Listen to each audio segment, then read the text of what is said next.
Hello, welcome back to Business Plan Toolkit. This is part 3, demographics.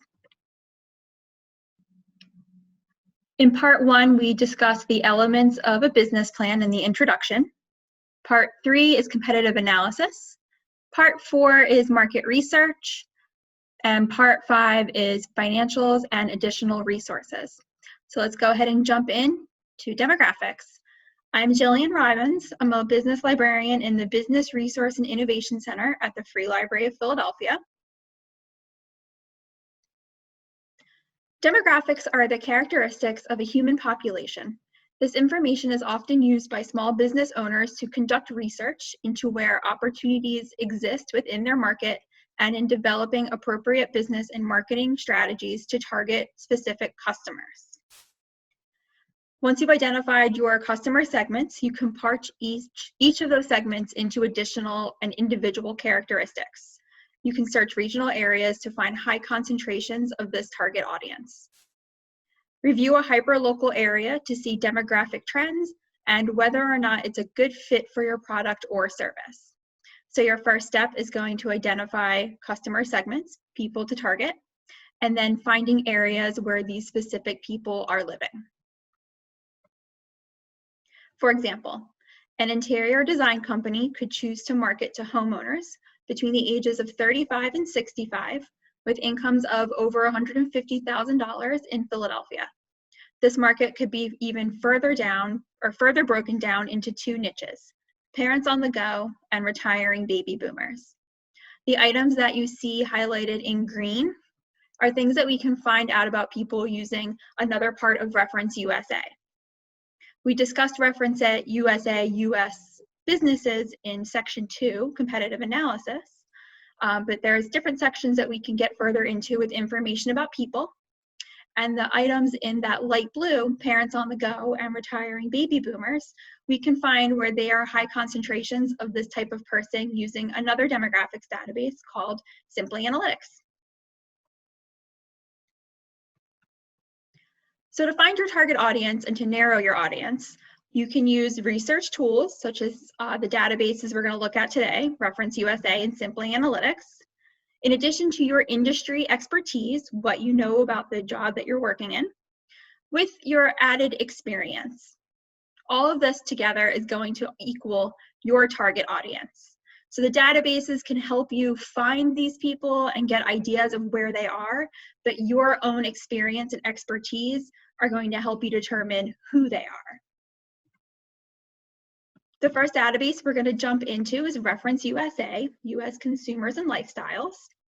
This database has over 314 million US consumers, aka people, that can help you to conduct your market research. It's fully customizable to find your ideal customers. Let's take a look at the database.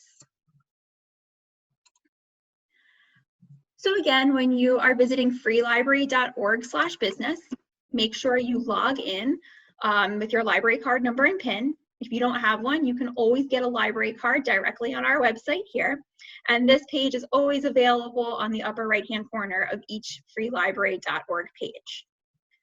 So as you scroll down here, past our events and documents, you can access our databases and digital resources.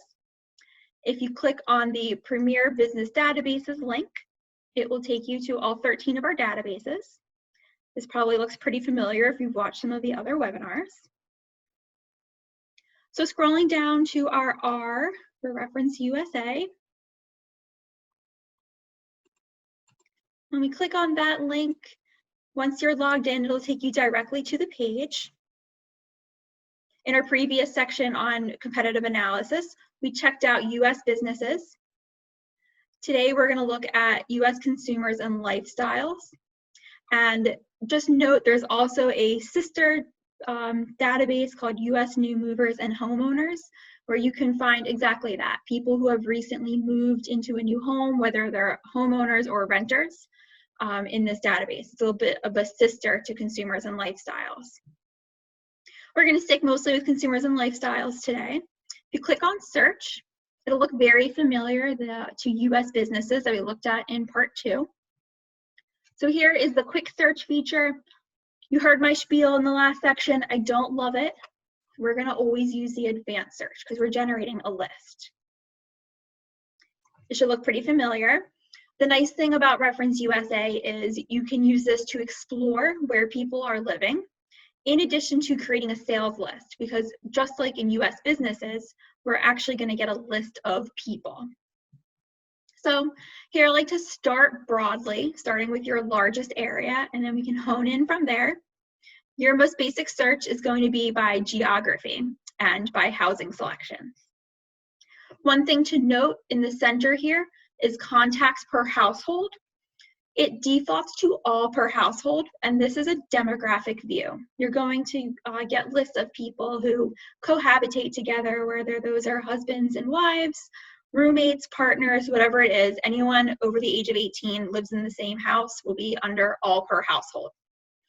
If you select one per household instead, this is more of a sales list view, and you're going to get the person who files as head of household. This is generally men, and it does take your results down by about 60% for the given area. So keep that in mind. I would keep it on the default all per household, since we're looking at demographics, and we might not just be looking for men, we might be looking for other people or women. So that being said, let's start with a geographic breakdown. Keep in mind when you're looking for people instead of businesses, you're going to have a much larger search result. There are way more people than there are businesses. So keep that in mind when you're looking at an area.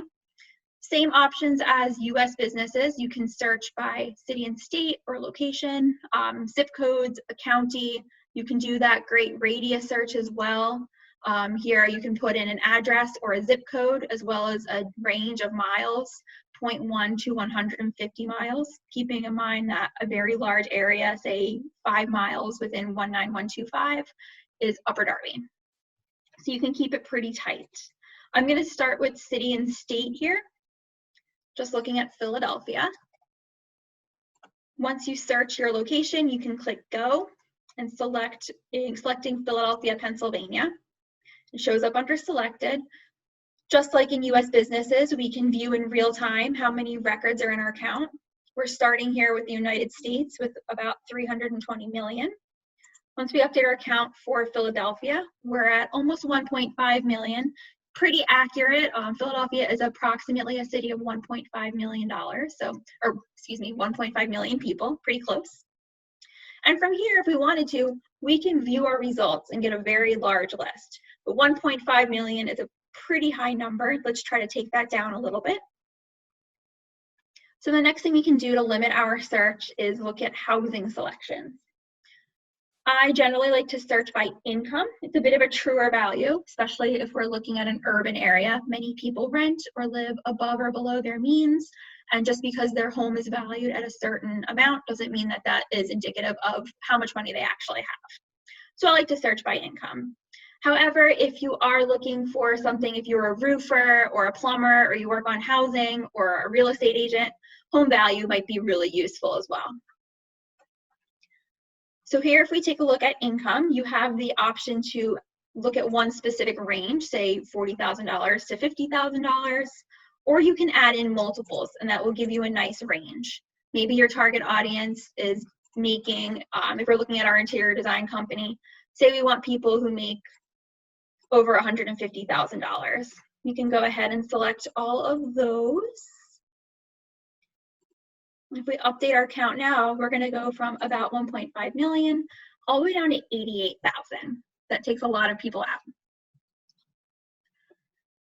So we can look at our results right here and get a nice list. However, we can break it down a little bit further as well.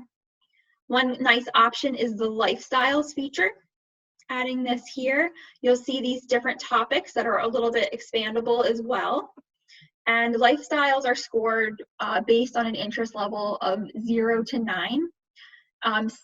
Those scored with a 6 or higher are being tagged as having a lifestyle interest. So for example, if you wanted to find people with an interest in, let's say, stylish women's apparel, if we update our count now, it takes us all the way down to 6,100. That is a pretty targeted list. And let's not forget that it might not count people who aren't receiving a ton of mail It could be people whose parents have purchased a subscription to a magazine for them, or people who just end up on mailing lists sometimes. So it can be slightly limited, but it is a really useful tool to get a very targeted list. I'm going to go ahead and remove that for our search for this time, just an option. And we're going to look at consumer snapshot in our next round of searching. And just like in US businesses, there are also exclusions that you can use. You can omit certain zip codes, for example, if you don't want to look at the whole of Philadelphia, you want to exclude maybe the northeast of Philadelphia, you could do that. Totally optional and very customizable. So let's go ahead and view our results. So here we have our 88,000 results. You'll notice that 10,000 of them come with email addresses. These are addresses that you can purchase from Reference USA, because that is no longer publicly available information. So here, once we look at our list, you'll see you get the name, the address, location, zip code, phone number if it's a landline. So let's go ahead and take a look at one of these records here. So we do get the residence information. They've been in their home for 10 years, they're single, male, their address. You'll get some information on their income. If they have lifestyle interests, they'll be listed here. And that's what you get from one specific record. It's really useful if you have a small list or a sales list, but we're not going to go through 88,000 records to find our target audience. The power of US consumers and lifestyles is really in the whole. So again, if you select all of your records here, same things as applied to US consumers and lifestyles applies here. Things that apply to US businesses apply here. So you can save your search and you can download your records. If you download your records here, you have the option to download to Excel, email, or download them directly, and you can customize the field of information you'd like to export. So here you can add in information like their estimated or median income, their home value. If they have any lifestyle interests, you can add that to your results. You go back here. You also have one of my favorite features in any database is that heat map. I love the heat map, especially for consumers and lifestyles. You can generate a map if you have 500,000 people or less in your search. So definitely try to keep it under 500,000 people. The larger your search, the longer it's going to take for it to load. Keep that in mind. So just like in US businesses, you can go ahead and download or print this map at any view. It defaults to location, but you can change this map to reflect home income or home value. Here's our heat map. And it will also give you your top results by zip code right down here. And you can click directly on those zip codes and you can go and see what the heat map looks like for that specific zip code. This is 19147 in the surrounding area. And here you can jump to areas, you can zoom in a little bit further. We can see where there's concentrations of this person that we've built, keeping in mind these are Philadelphians who make over $150,000. And we can see some heat kind of makes sense down here by Spruce and Locust Street, 2nd and Locust. And when you get close enough, you can really see the neighborhood. Get a little bit closer, we should be able to actually see who these people are. It can be a little finicky sometimes when we have a lot of results. So here near our 2nd and Locust, we have a little plus sign here that means there are 190 people living at this location, definitely an apartment building. So we can actually see our residents in this building that meet that criteria that we asked for. This could be a great place to think about targeting. Or thinking about advertising. Especially with internet advertising these days, you can get really specific. You can advertise down to the block on social media. Pretty great. So this will give us a good feel for where there are high concentrations of people that we want to market to. So if we go back to our results here, we have the option to revise our search. So here, I am actually not going to look at the whole city this time. I'm going to take that off and I'm going to look specifically at a zip code instead. Let's look at 19147. We saw there was a high concentration there. we update our count now, we're already down to 7,700 results. We can view our results, and we can also, the same rules apply. We can view our heat map. We can look at some summary and chart information and get a lot of great demographic information about this zip code. If we revise our search one more time, I'm going to change it up a little bit, and let's do a radius. Let's look at Fishtown 19125. And let's look at a 3-mile radius. Update our count, 21,000 people in that search. It's a pretty big radius. I want to show you the consumer snapshot information. So here, if you're looking for a little more information, say we want to find people of a certain age, marital status, and if they have children. So let's try to find, keeping that same income, that over $150,000, let's look for people who are between the ages of 35 and 54, who are married, have children. So this time when we update our count, we're down to 1,600 from 21,000, just within 3 miles of 19125. Now if you view our results, you'll notice that we're no longer getting names, phone numbers, and addresses. We're just getting the option to create a chart. This is that same summary that you can look at with all the other information in our general search. Again, you're not going to get names and phone numbers, but you will be able to create a chart.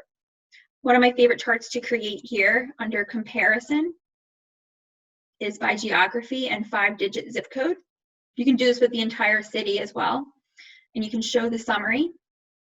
And you'll get all your zip codes that are within your radius or within your city. This is even, looks like part of New Jersey. So here are all the zip codes that are within 3-mile radius of 19125. 19130 is, I'm pretty sure that's near Fairmount. That has the highest concentration of that. A little bit over 1,440 people meet that very specific criteria in 19130. 19147 is showing up here again as well. So these would be 2 zip codes. If I know that I have a lot of people in Fishtown who meet the criteria, maybe I live there or have worked there before, I could think about targeting also 19147 and 19130. And again, just going through, revising our search, looking at those very specific zip codes, or even opening a map and drawing a very specific shape there. So very customizable. All right, let's leave good old reference USA behind. Actually, while we're here, I'll just show you quickly U.S. consumers or U.S. new movers and homeowners. Really similar to U.S. consumers and lifestyles. Again, using the advanced search. Very similar, should look really familiar. If we look and add Philadelphia here again. Selecting Philadelphia, it shows up under selected. We can now add in a little bit more information. We can actually get age, income, as well as home ownership information. So looking, if we're an interior designer, we still want that $150,000 plus income. You can add in age information here. I will say sometimes the age doesn't work as well. It might exclude some people. It's not always recorded, but you can try it. We're still looking at that 35 to 54 range. And then we can look at home ownership information. Maybe we don't want renters because we're in interior design. We want homeowners specifically. And if we update our count, we have 707 people. We can also add in a time frame. So we can see people who have moved between the last year and the last week. Say we want to find the last 3 months. We have 145 people that meet that criteria. And we can view our results. Very similar information here. Same rules apply. Here you'll get the housing type, a little bit of information on the neighborhood, and that income, estimated age group, and home value information. Pretty good target audience, I would say, for an interior design firm. And of course, you can still save your search, download, create some charts and summaries, and generate a heat map. The heat map for this tool is really nice because you can actually see if there are areas of the city where this kind of person is moving. You can zoom in and out again. We got some nice heat there in Center City, of course, by Bala Cynwyd. And here you can see the breakdown by zip code. 19147 is really getting popular. Lots of people moving there, lots of heat for high incomes. And you can change this around again by revising your search. You can change your criteria. You can look at different zip codes. If we take off that age information, it jumps up a little bit as well. Like I said, that one's a little bit unstable sometimes. So a really great tool to use in tandem with the rest of Reference USA. Okay, so let's navigate away from there. Going back to our presentation here. The next database we're going to talk about is Simply Analytics. Now, Simply Analytics is generally only available at Parkway Central Library in the Brick, but if you're watching this during the COVID-19 pandemic, Simply Analytics has kindly allowed off-site access. So now anyone can access Simply Analytics from anywhere with your library card number and PIN. Really excited. And this is a web-based mapping, analytic, and data visualization tool. And it allows you to create interactive maps, charts, and reports with over 75,000 data variables. And these variables are related to demographics, employment, housing, market segments, businesses, consumer spending. There's even information about brand preferences and health. So it is quite a robust database. It takes a lot of practice. It's not that easy to use.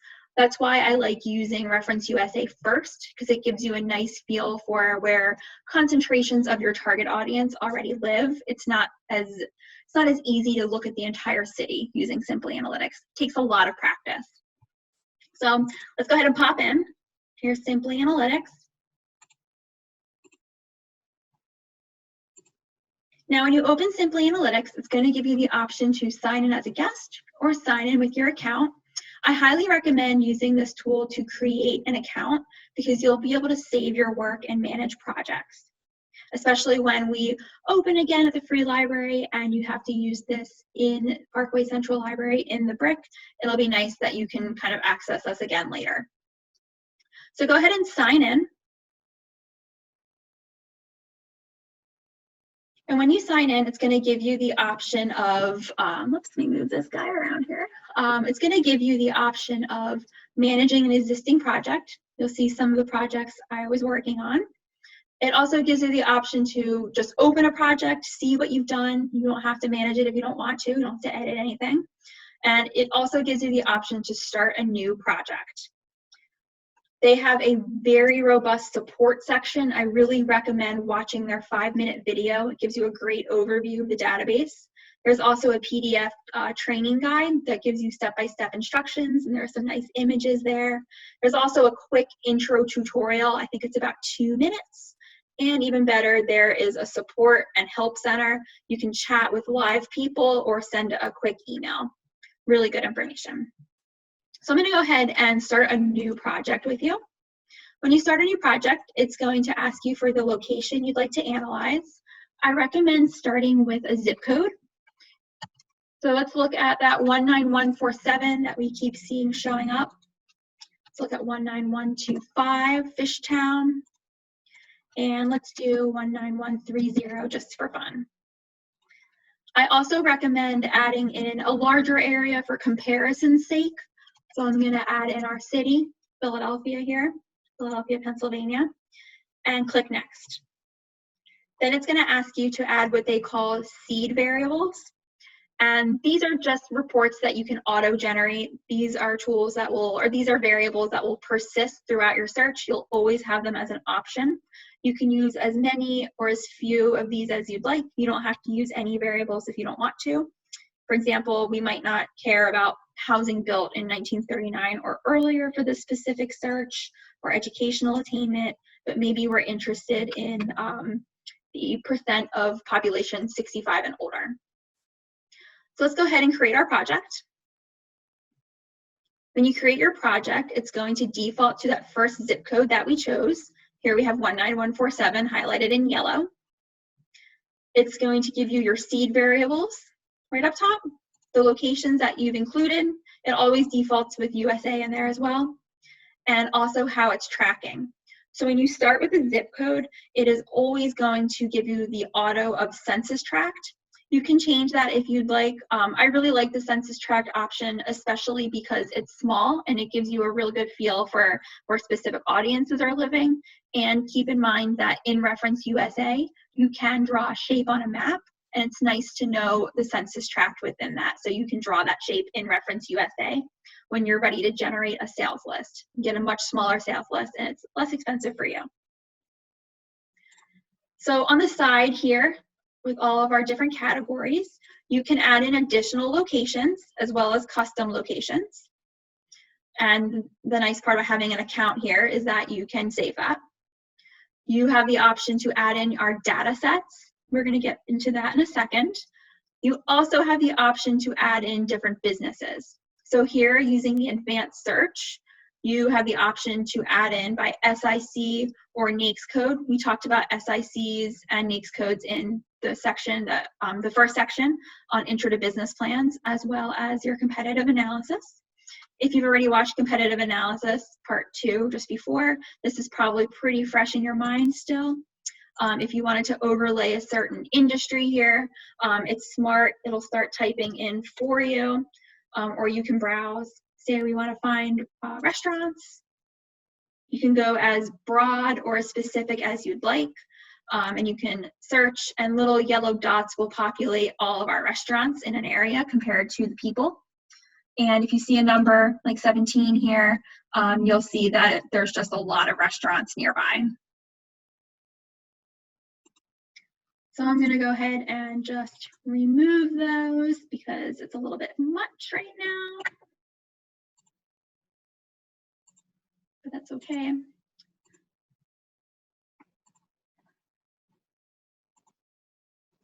Okay. Taking off our businesses. So now let's get into the data, the stuff that you're really here for.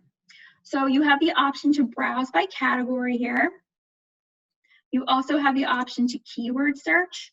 For example, if you are a nutritionist, maybe you're looking for people who wear Fitbits and wearables, and people who have heart disease or diabetes. That is a real example of someone who had an appointment with me in the BRIC, and those were her specific questions.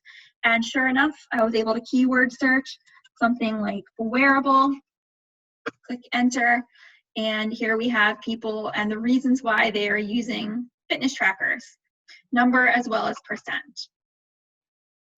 And if you are searching for something, you also have the option, there's only 2 results here, but you have the option to break it down even further by category. So for example, if we want the percent of people who are wearing fitness trackers, you can add that to your map. You also have the option to add it to your favorites, which is great, so you don't have to keep finding it and searching for it. I'm just plugging in my computer here. There we go. So those 3 dots again, you can add it to your favorites so you don't have to keep browsing it every single time and finding it. You can also view the metadata, and that's just a fancy way of saying where is this information coming from and how old is it and what does it mean. So you get a nice description there. And you can add as many as you'd like. Let's go ahead and add that heart disease as well.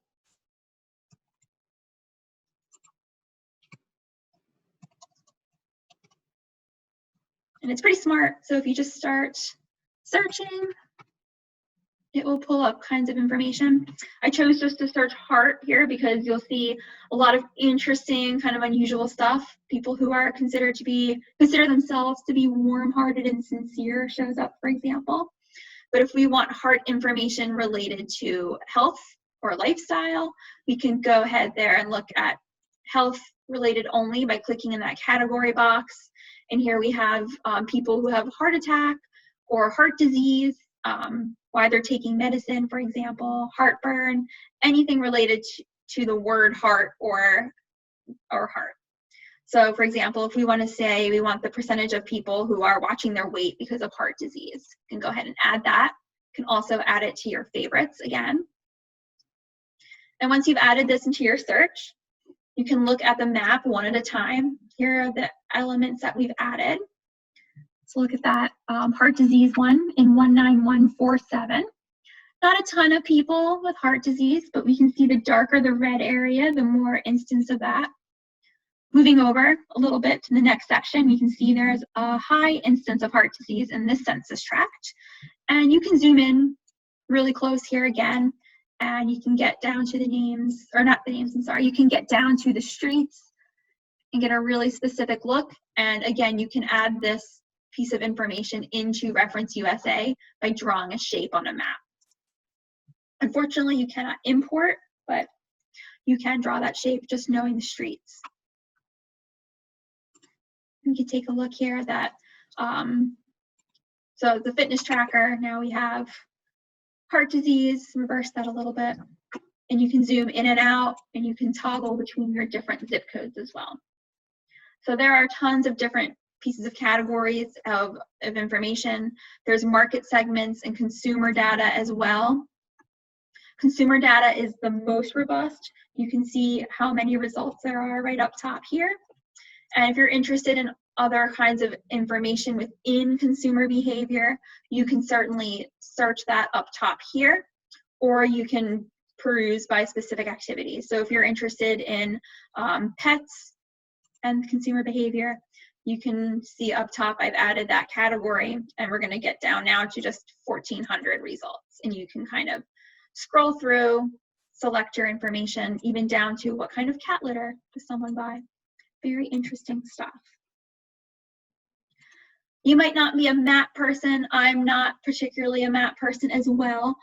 You have the option to look at some different reports. You look at the comparison table. Now remember, I said that you would not get that data persisting. We're only going to get our seed variables. Anything that we've added to our map is no longer going to be there.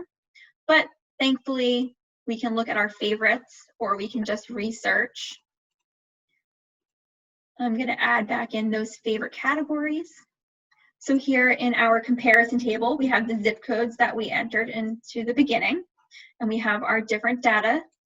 Here you can pick these up and move them. You can move your zip codes as well, and we can compare how many people are wearing fitness trackers compared to their income, for example.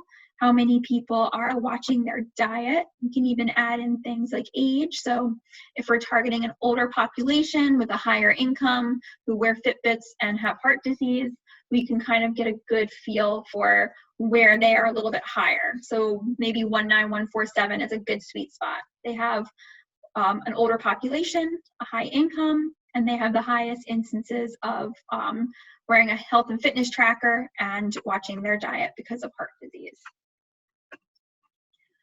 I also really like the ranking tool.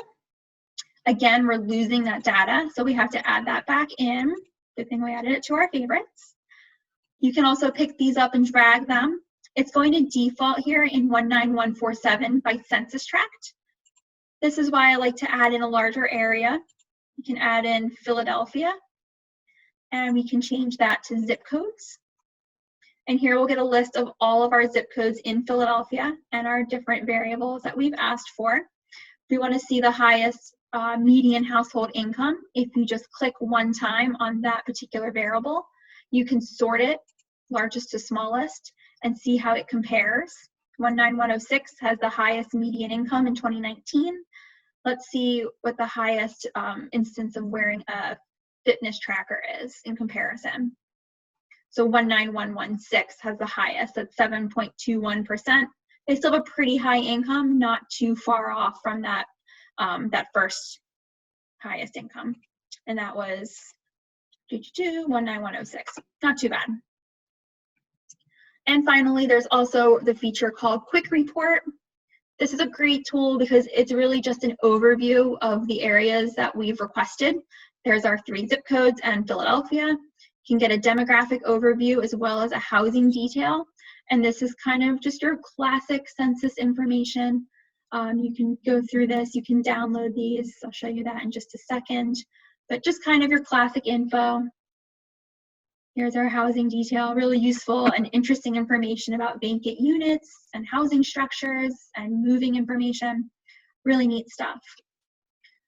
So one thing I recommend doing is you can export this information. You can download these as an Excel file, email them, or save them to your computer. If you're looking at the map, you can also export these views, and it will give you the option to expand or get up very close. You can crop your image however you'd like, and then you can go ahead and download that into a nice presentation. You can print it or export it. Really nice stuff for your business plan or for your own personal information. So again, this is a really, really robust database. I definitely recommend exploring it and visiting that support section to watch the tutorial and come armed with some information that you know you want to search already, because it is that smart search option. You can spend hours browsing Simply Analytics, such a fun database. If you hear any weird noises right now, it's one of my 3 cats scratching at his scratching post, because I am coming to you from my apartment right now. So now that you know the tools for searching for demographic information, it's time to apply what you've learned. If you're currently operating, take a look at your current customer base. Are they the ones who are your biggest repeat customers? Is there a target that you're maybe overlooking? Definitely take a look and analyze your sales. Check out your competition. Definitely go back and view part 2 right before this on competitive analysis. You might notice that your competition is doing better with a target audience that you would like to do better with. See maybe why they're doing that.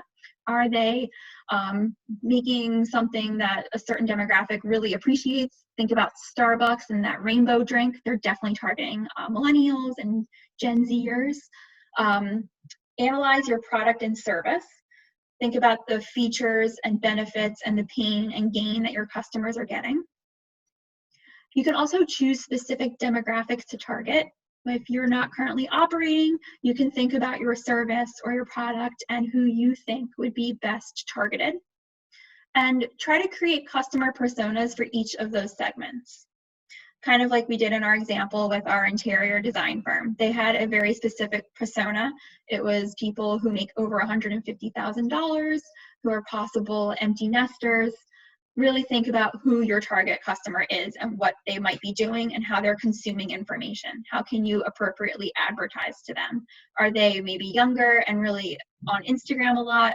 Maybe they're a little bit older and they're into Facebook, or maybe they're getting information from different, New York Times or Philadelphia Magazine. However they're getting their information, that's a great way for you to reach them.